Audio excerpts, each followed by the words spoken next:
Hi everyone, it's Sid from Cool Moviegram, your source for everything about cool films. Be sure to hit that subscribe button and the bell icon for further cool movie related content. And first of all, I would like to say thank you to all of you who have actually subscribed to my YouTube channel. We've gone past the first goal, which is 100 subscribers. Yay! Very good.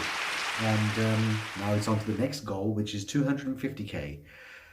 And yeah, well, I've just been really busy over the past week. I wasn't able to actually put up a video last week, so I thought I might as well put one out today. Yesterday, I went to watch The Godfather, 50th anniversary 4K restoration at my local multiplex with a couple of good friends of mine.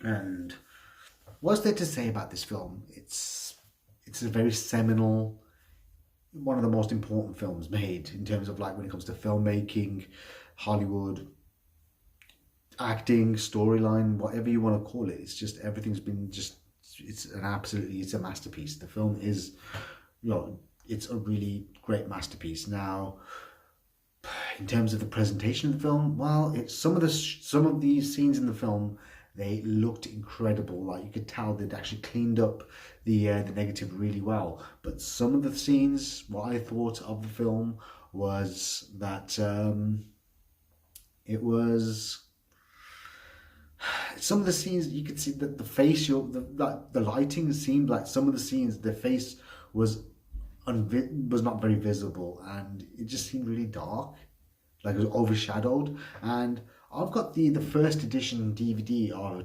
the Godfather trilogy, and it's still, that it wasn't. You never got that problem with those with the films. You could actually see, like for example, like one of the scenes in particular being where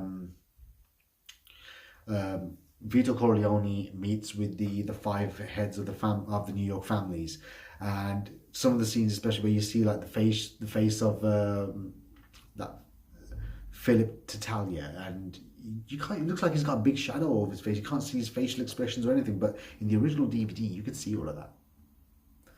And I mean, although the daytime scenes in the film, like the outdoor during daylight, they were really good. I mean, you could actually see a lot, and it was actually clear and clean. But apart from those scenes, it just wasn't really. I mean, if this is what we're going to be getting on the 4K discs, then I just don't see the point. I'm happy with the first edition run of the trilogy on DVD. I've still got it, and I haven't really bought any of the other Coppola restorations or any other editions on Blu-ray or DVD of the trilogy, which aren't solely because people are saying how bad they were. And I saw the clips and I thought I wasn't really too convinced. I was better off just keeping the original DVD trilogy box set. And truth be told, a film like The Godfather, you don't need to have high definition 4K transfers for anyone to appreciate the film, even if you've got the DVD. And it's as long as you could watch the film, you'd still appreciate for how brilliant this film is. I mean, it's one of those movies. I mean, it's not like the 4K restoration or is going to enhance the performances, enhance the direction or the cinematography. It still looks great. The film itself is kind of like a time capsule in a way. It kind of captures what was going on in the late 40s to the early 50s and such, like more or less just post World War II, and how it was in America, and just a slice of life for especially the Italian Americans, and overall it was pretty it's pretty interesting. And yeah, but it was a kind of a big thing because I've never seen this film on the big screen. I've always wanted to, and now the fact that I've actually got to see the first one in particular on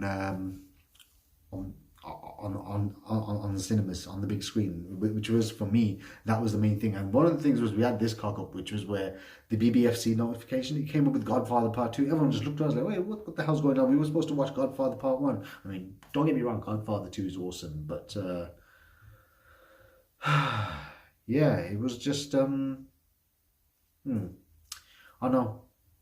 It could have been. It could have. Well, I mean, I think the restoration. They should have just used the original DVD as a point of reference in terms of like the color grading and such. In some of the scenes, it's just some of the scenes, especially the indoor scenes, or I mean, there's just too much darkness. Like where there's too much of a shadow that's just been cast on on the faces of the cast, where it just seems that makes it look like the lighting was bad. I mean, this is a masterpiece of cinema, and it wasn't that bad. I mean, I've never remembered it being that bad. I mean, I've watched it so many times on DVD, and I've still got it, but I was this close to actually giving that away.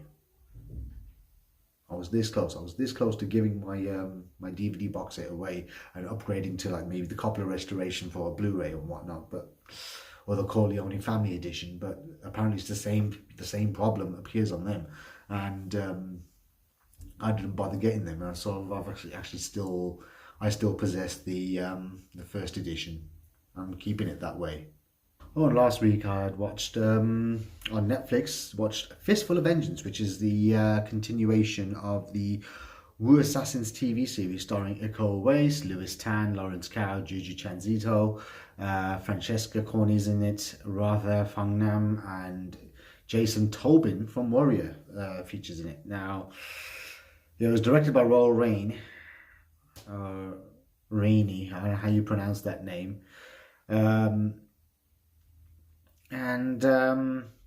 Yeah, he directed Hard Target 2, but if less is said about that movie, the better. I mean, even though I love Scott Adkins, but that film was just, that was appalling. It was a letdown. And, yeah, in regards to this film, what can I say?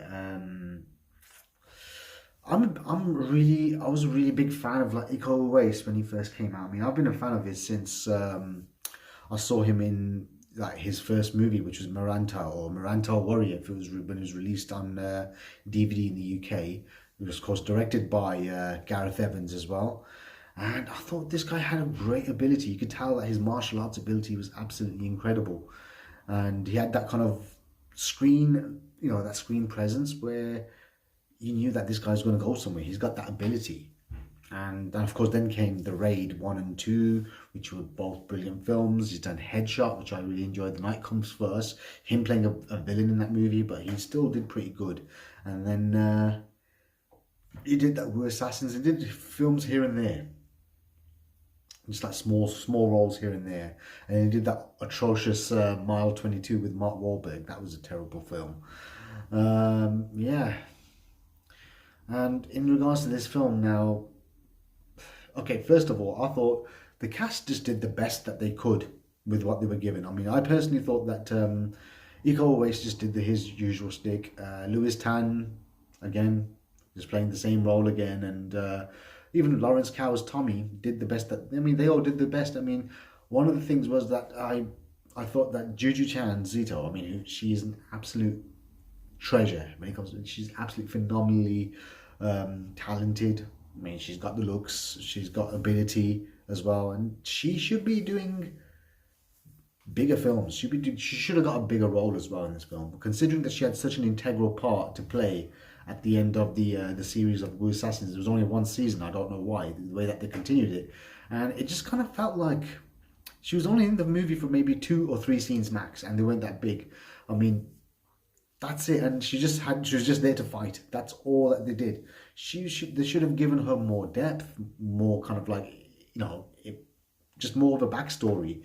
And considering that, the way that it ended, the series ended, and I thought that they were going to really kind of like take this further. And the fact that they killed off one of the main characters, which was Jenny, played by Lee Jun Lee, who plays the sister of Tommy, and she was kind of like the closest out of all of the characters in Wu Assassins and Fistful of Vengeance in the series. She was actually the closest friend that Iko Uwais' character Kai had. They were a lot closer in comparison to his relationship with Liu Jin or Tommy. And yeah, I thought that Francesca Corney's character Priya was kind of annoying. I didn't really kind of like, I didn't side with her at all. And, I thought Pearl Tussie, I mean, she was brilliant. Again, another very talented, talented actress with great screen presence. But, they did the best that they could. I mean, her chemistry with Lewis Tan was really kind of like very convincing. And yeah, in some of the scenes you can kind of clearly see that chemistry. I mean, they had that chemistry. It was very natural.